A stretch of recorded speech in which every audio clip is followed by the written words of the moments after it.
Welcome to Innisfil Accelerates, a podcast about the people and technology transforming one Ontario town. Today, we're talking about problem solving.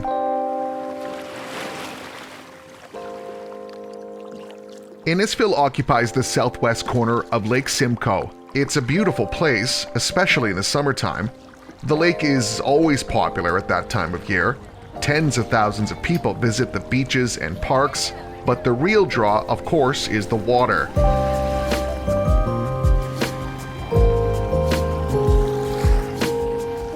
Fishing, boating, swimming, they're all hugely popular, especially during the summer of 2020.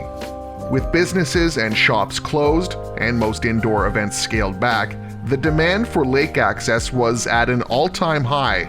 To organize all that traffic, the town asked for help. They needed an online platform that could schedule time for boat launches. One that was only accessible to residents of the town. So John Gilham and Andrew Rains stepped up to the plate. They designed a simple app that did the job quickly and efficiently. It's a small problem that needed to be fixed, but it's not the only one they've solved. John and Andrew have built an entire company around solving little problems. Those annoying little problems created by outdated systems or processes. Every organization has them. They drive most of us nuts on a daily basis. John and Andrew call their company Fractal, and it's based around a simple observation: that there are easy fixes technology offers for a huge scope of annoying problems. Ones that organizations just don't bother to fix, even though those problems are costing money and wasting time. Andrew and I connected a number of years back and sort of had a similar view on there's a lot of problems that can be solved with relatively straightforward solutions, a lot of boring problems that cause a disproportionate amount of pain. And so this can be anything from some of the stuff that we've done, of booking of boat launches to getting fire permits, a lot of opportunity to apply relatively straightforward solutions to a myriad of boring but cumulatively extremely painful problems. And so it wasn't so much as one specific problem that triggered it, as much as it is a sort of a thesis around some of the opportunities that exist to solve boring problems with great tech. I think it's worthwhile maybe just to focus on that just for a moment. And Andrew, you think about, John talked about these boring problems, but we all, those of us that work in, say, government or in companies, all have these kind of bureaucratic processes that drive us all nuts, right? They're usually legacy processes that have been there long before things like computers and the internet even existed. And they just waste a lot of our time. So without, getting into too much detail, what does technology offer in terms of the ability to kind of cut away at that red tape, as it were? Yeah. So like you said, a lot of these problems existed before technology solutions. But the thing is that those processes were never replaced. A lot of companies continue with what works. So that's really what, like John said, it's a thesis that there's a lot of legacy issues out there that are waiting to be solved, but aren't necessarily attractive to the typical startup to solve those, relatively small issues. You mentioned there that the pandemic has provided the impetus for a lot of this change. My friend and I were talking recently about how, work from home had such a stigma to it, even right up until a few months before the pandemic. And that has just kind of disappeared in the last year. And one wonders, once we get on the other side of this thing, like how many of us are actually even going to go back to the office now that we know that our organizations can continue to function with many of us working remotely. And to that point, you mentioned that this has also given the kind of kick in the butt to changing some of these other kinds of legacy issues. Can you talk about that, I guess, in broad terms, what you've seen in terms of the willingness for organizations to begin to consider these more technologically minded solutions to these problems? You say willingness. It's not always, it's not always something that they're kind of happy to address. It's usually kind of a time-sensitive pressure on them to address that issue. When an office gets shut down for health concern reasons, it forces a complete rethink of the processes that they are used to using to conduct businesses. So, I think what the pandemic has shown is that there, in some cases, are better approaches to these solving these problems. And now that they've been forced to do that, they're starting to see the benefits. I can sense that kind of frustration that these organizations still find it difficult to adapt to change. And you guys as technologists that can see how easy it would be to implement much better solutions. Is it frustrating sometimes to you feel like you're knocking your head against the wall sometimes trying to convince people that, listen, there's a better way to do this? I think a lot of Andrew and my view on the world and some of the, so to answer your question, yes, definitely. It can be challenging when it's it's clearly a better step for all stakeholders involved, for everyone that's involved in that conversation. There's a frustration of, we know this could be better, we see how much better it can be. Yeah, Andrew and I, some of the most common things that we share back and forth is just some of the craziness that can exist in manifest itself in these weird bureaucratic systems. Yeah. Why are you doing it this way? This is the terrible way to do it. How did this series of events occur that has resulted in this ridiculous outcome? Yeah, it's interesting. It's almost like these processes have their own personalities, and everybody's kind of used to that kind of. They think of it as this entity that is just what it is, and it is how it needs to be, and that's very rarely not the case. And I think it's. When forced to kind of look outside the box for a solution or look outside the existing kind of paradigms that they're used to, it takes that kind of fresh set of eyes on the problem to really show it to be what it is. And it's strange, isn't it, how organizations will develop these bureaucratic systems, and this may have happened generations ago in some cases, right? And they just have this inertia that carries forward, and all of a sudden it's been 30, 40 years. No one's looked at this, but this is how we do it, isn't it? It's just sort of that logic, right? Like, this is how we do it. Yeah, there's a lot of false best practices. Yeah. John, jump in. And I worked for 7 years as an engineer within a very systematized oil and gas company, and there's reasons for a lot of times to have those processes, to have such resistance to change, because that change can at times result in significant consequences in terms of safety and others. So there's a lot of valid reasons for that resistance to change, but then it can keep pockets that should be changed hidden and in the shadows, and weird outcomes, inefficient for everyone, manifest. Well, this is where it becomes interesting when you're trying to apply these solutions to local government, because local government, despite most people not paying much attention to it, is the government that affects their lives most intimately on a day-to-day basis, I would say. And therefore, by changing those systems, can have a lot of impact on people. So you guys got involved with the DMZ Hack the Curve hackathon back in the spring, just as the pandemic was getting underway. And you guys were kind of tasked with solving some problems that the town of Innisfil had. Can you just tell me about, that process, how you became involved in it, ultimately what problem you guys tried to solve for the town? Yeah, so with Innisfil specifically, John and I had kind of had some light conversations with some people internal at Innisfil, municipal staff previously. It largely came from me being relatively new to Innisfil. I moved here in 2018, and I wanted to kind of get a lay of the land for kind of the government that was running the town that I had moved to, but also kind of see if there are any opportunities there for solutions that John and I could build. That kind of led to some conversations with Yelmer from the DMC in Innisfil, and he and I had some great conversations. And then I was kind of fortunate to help them with their conversations with the DMZ initially about partnering with the DMZ in Innisfil.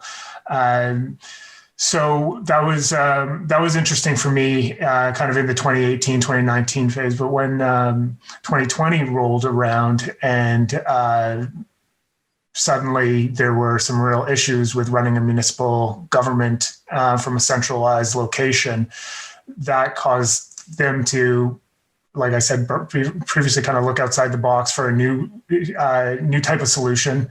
They launched the Hack the Curve, and John and I had a solution that he and I had been kind of working on separately that fit one of the challenges that they were facing with their operations team. So that was kind of a natural fit for us to kind of address the challenges of the operations department. We proposed a solution, and we're fortunate enough to win. What was that problem that they were trying to solve? It really, like most of the problems that we're solving right now, are paper-based solutions to problems that are no longer feasible. So their entire department was running on handing off pieces of paper between multiple stakeholders, everyone from the operations team on the ground to the accounting departments that issue the paychecks. So these pieces of paper were floating around, and that's not something that really works in this new world where you don't necessarily want to be handling the same documents as the next person in line. So we proposed, digitizing the entire process from the people in the field to, the reconciliation at accounting, and propose that solution for them.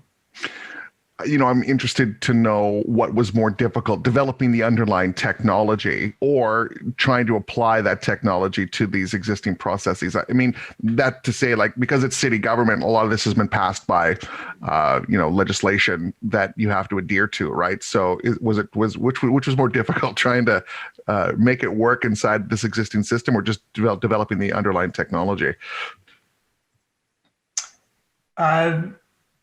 Yeah, probably the toughest part is definitely understanding the requirements. So, like we've said before, I think a lot of these processes and a lot of these processes are really deep rooted. And I think the challenges that we're often facing with that type of solution, but also other ones that we've built, are getting people out of their comfort zone of what they're used to doing day to day, and instead having them think differently. That is often the biggest challenge. The technology, it's as the guy who built it, it's nothing special. It is what it is. It solves a distinct problem that they have, in fairly straightforward ways. But user adoption and user onboarding are kind of always going to be our biggest challenge, especially where there's a kind of a legacy process. John, how has it been going in terms of deploying the product once it was actually up and running? Yeah, so this one's still kind of getting built, and the one specific to the DMZ hackathon, but I can speak to sort of the other project that we did with Innisfil, which was the boat launch solution back right at the start of the summer, and deployment of it went extremely well. I think Innisfil in particular, and sort of the people involved within Innisfil are incredibly sort of open to technology and solving these problems. Like it's so easy to be from the outside to kind of knock on the processes that exist, but it like Andrew said, there's a personality behind them. Like then there's years of momentum behind them. And so it's a function of the system and not as much as a function of the people that are involved. And the people that have been involved have been, more aware and wanting to solve these problems as much from the town of Innisfil side, as much as sort of any resident that's been feeling the pain. So in terms of the rollout for the boat launch solution, they were extremely great to work with and on board with, making sure that it was usable and met the solution that they needed. Yeah, Innisfil in particular was super engaging. We had multiple touch points every day with them as the solution was being built, and we were able to, in collaboration with them, launch it in 10 days, which was incredibly fast from starting from zero. So we've had a lot of help from the people internally, Nicole in the operations department in particular, was available to answer every question that we had along the way. Fractal SAAS is this umbrella company, and underneath that you have, various kind of products and services that you're developing for, Innisfil and other jurisdictions. There's firepermit.online and townpass.ca. Can you talk a little bit more about that? I know they both have to do with, compliance and complying with various regulations in various jurisdictions. Can you just talk in, I guess, general terms what those products are and how they fit into this larger view of trying to change the way that we do local government? Sure. Yeah. So in all cases, we look to start with the problem, and then build the solution to that problem. So whether that's somebody that comes to us with a problem, or whether it's a problem that we've identified. And so in the case of Fire Permit Online, I had some discussions with some fire chiefs, and then from that sort of identified this as a pain point that they didn't have solved. And so Fire Permit Online is a sort of modernized approach to the application and payment for a burn permit. Nothing like we said from start, nothing crazy, nothing like, there's a fancy map in there that you can sort of identify your location, but it's a great seamless solution to a fairly universal problem if people are getting burn permits. Town Pass is built to provide contact tracing for access to facilities. And so whether it be a restaurant, an arena, a simplified approach to a COVID problem that's been created that people have been reaching out to us to try and solve, with the unique angle that every location that is using a Town Pass, they don't need to keep rescanning into every location that they've been into, or they don't need to be re-entering the form that every location they go into. They just need to rescan at each location. And so it's a little bit more efficient than sort of other one-off solutions that exist. And so we're excited with some partnerships that we have coming up with Town Pass with some BIAs in a few Ontario locations. Andrew, I'm curious how and why you got attracted to this idea of working in like the government technology space. I mean, is it just because it's so ripe for disruption that a lot of these processes, like we've talked about, have just become so kind of calcified that they're just kind of ripe for getting broken up a little bit? Just what's attracted you to this space in the first place? Yeah. So there's kind of two answers to that.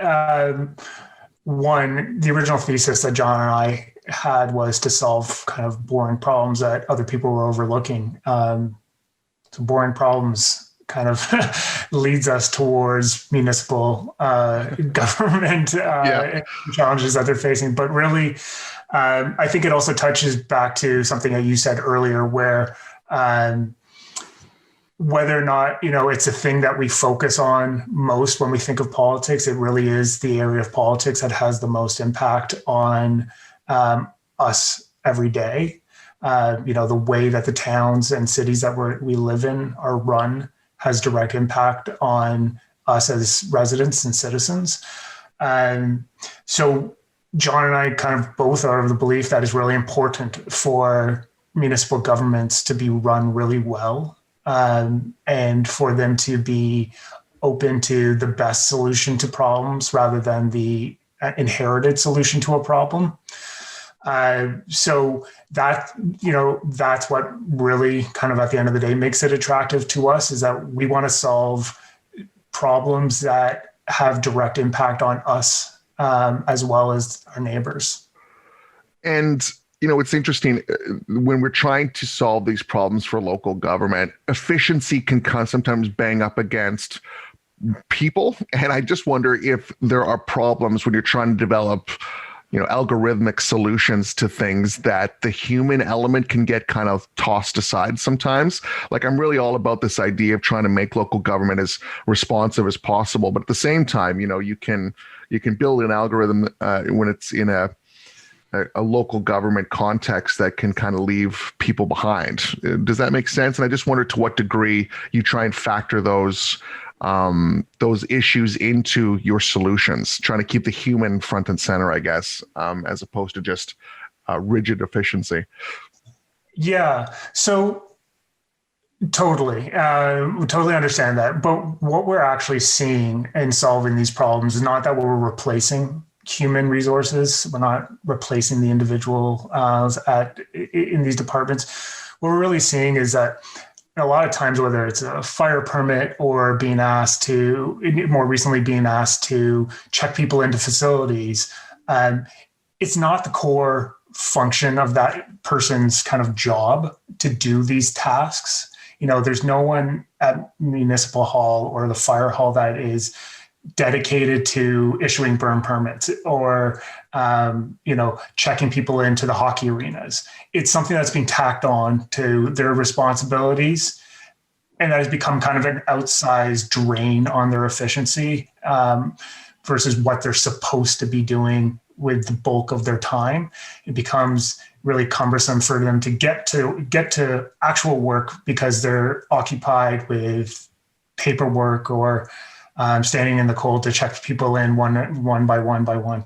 So what we're actually seeing and hearing from our customers is that we're freeing up the resources that they already have internally to actually do the things that are more important and less kind of robotic. So John and I have said before, kind of let the robots do the robotic stuff and let the people do the things that people are better at doing and or more, kind of useful in doing. Yeah, no, I like that perspective a lot, that these sort of rote tasks don't need to be taken up by humans anymore. Let the robots do the robotic things. I like that. You mentioned that, you moved to Innisfil in 2018, and then you started to develop this solution for the town as part of the hackathon. Can you just talk about working in Innisfil, the DMZ, this whole vision the town has right now to try and attract young startups like yourselves, this kind of tech forward mentality? What's it been like trying to build a company there and as opposed to trying to do it in downtown Toronto or some other major center? Yeah, I think so. John's in Collingwood. I'm in Innisfil. We're both in Simcoe, but we're still, a good distance apart from each other. One of the things that's been good is that, he and I have been working remotely with each other since day one, since, 2018 that we started working together. So we kind of had a leg up on this and some experience with that. But more specifically in Innisfil, the one thing that really stands out as different between living here and living in Toronto, where I grew up and lived for most of my years, is that in Toronto, you can accidentally fall into all sorts of social gatherings and events with like-minded people doing kind of similar things, startup ecosystem, tech ecosystem, and all of that. Innisfil and Simcoe, you have to be more proactive, absolutely. But if you are, you will find that community fairly readily. And that's actually how John and I first met, was at an event in Barrie where neither of us lived, but we both kind of went to go to an event. And John and I were able to connect there and shared a beer and talked about, boring things that we wanted to take on. So that's really the main difference. In a world where everybody works from home anyway, it doesn't strictly matter where you work, but where you can go out and find that kind of in-person community is the difference. John, what are your thoughts about trying to do this, say, away from the larger centers? Any difference really, do you think? Or I'm just interested to hear your perspective on how it is trying to do this in a more rural area. Yeah, I've got 3 kids, born and raised in Collingwood, moved away. I always had the intention of coming back. And certainly if you're trying to build an in-house team, the availability of talent is reduced. But other than that constraint, everything else is predominantly better. I would say if you're we're looking to raise money, like if you're like in the startup world looking to raise, I think that can introduce some challenges. But in our case where we're not, then it's, really it's just talent. As long as you're prepared to work remote, we have access to the talent marketplace of the world for the one-off tasks. That we've worked with, developers in the Ukraine as needed. We work with, people that we can plug into our machine from really anywhere in the world. So operationally, as long as you're not anchored to an office and prepared to set up a remote company, which I think, we all have to now, so that's not even an option currently. It's really no different. I think mostly significant advantages in terms of, a 5-minute drive to go to the place where I choose to work or work from home.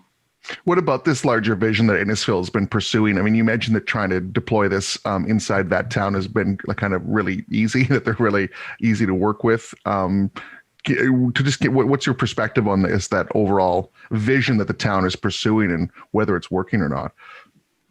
Yeah, so I'll comment sort of a bit as the outsider. I've been quite impressed with and having interacted now with a bunch of municipalities, the openness and the solutions focus that we've seen from the town of Innisfil is really impressive and unique, not consistent across. We're like, oh, this would be great if everyone, if everyone's this open to this like progressive with coming up to these solutions.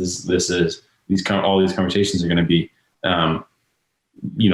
solution focused, but that's not the case. So it is really interesting that it's sort of the solutions focus has seeped through the culture. Like it's clearly it's not a one-off drive, is what I would say. But it's like every touch point that we have, there's conversations about, how can we do this? How can we do this more efficiently? How can we solve this better? And so it's a full cult, like it's totally through the culture, and it's really interesting to see from the outside. And having living in living in a different municipality and interacting with other municipalities. So that's kind of my take on it from the outside.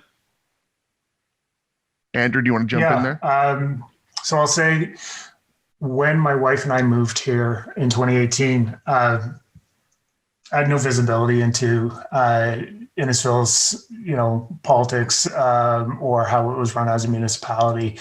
It was just a good opportunity to get into a house, as we had a baby coming later that year.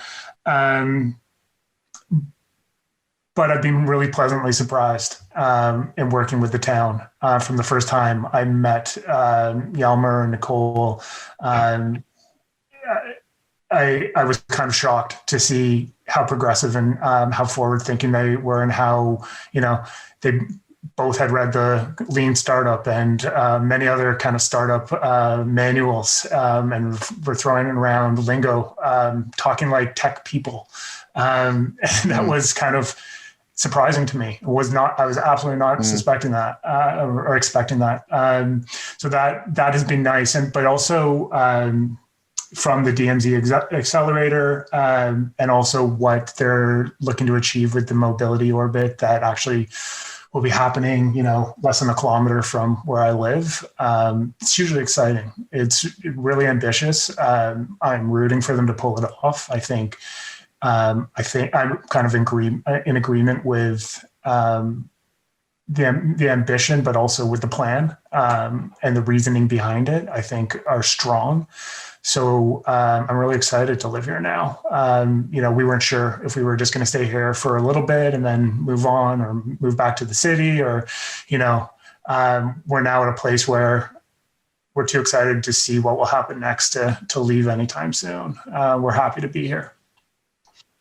That's great. So looking forward, this might be a good wrap-up question. Looking forward and the kind of opportunities that we're in now for these sorts of solutions. As you mentioned, we're in kind of a whole new ecosystem now. The lay of the land has changed. When you look forward through 2021, and beyond, what do you see as the potential for Fractal SAAS? Is it just about trying to get more municipalities on board with this vision? And are you just thinking that this is applicable in Canada, or could you go global with this thing? So we already are in the U.S. with we have customers in the U.S. with Fire Permit Online. Seen some interesting setups down there. So where will Fractal SAAS go? Continue to build solutions for ignored problems, build those to meaningful scale. Look to add to the sort of the playbook that we'll develop, whether it be us pulling off acquisitions or vending other solutions. So really just sort of be the, we have a couple companies that we're big fans of. One being Constellation Software, but sort of come to that from the angle of us having bootstrap and built meaningful solutions, and then look to add to the proven playbook other problems, or other solutions to other problems.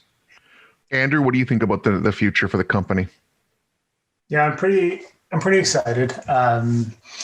I think it's an interesting space, and you asked earlier whether our focus on municipal solutions was because it's ripe for disruption. I wouldn't say it's necessarily there yet, but I think we're kind of on the leading edge of that. John and I, and in partnership with the DMZ, are rapidly identifying new issues that we can kind of direct solutions towards. And as the guy that builds them, that really excites me. If I could solve a problem every day, I would love to. So I'm happy to be doing this, and I don't see any stop in sight for where we'll be able to continue to build. That's great, guys. Is there anything else you want to hit on or communicate to the audience before I let you go? Anything that I've missed? Yeah, I think maybe just, if you're in a city and currently, working from home, consider a change in scenery, because there is, equal opportunity elsewhere, with some, real benefits. And, I live next to a forest and farmland. It's kind of wonderful to still be able to work with people in the city every day and still get things done. And, it's been eye-opening as somebody who grew up within a block of Yonge Street, in downtown Toronto my entire life almost. It's been eye-opening. So definitely, give it some consideration. That's great. Andrew, John, I appreciate you making time for me today.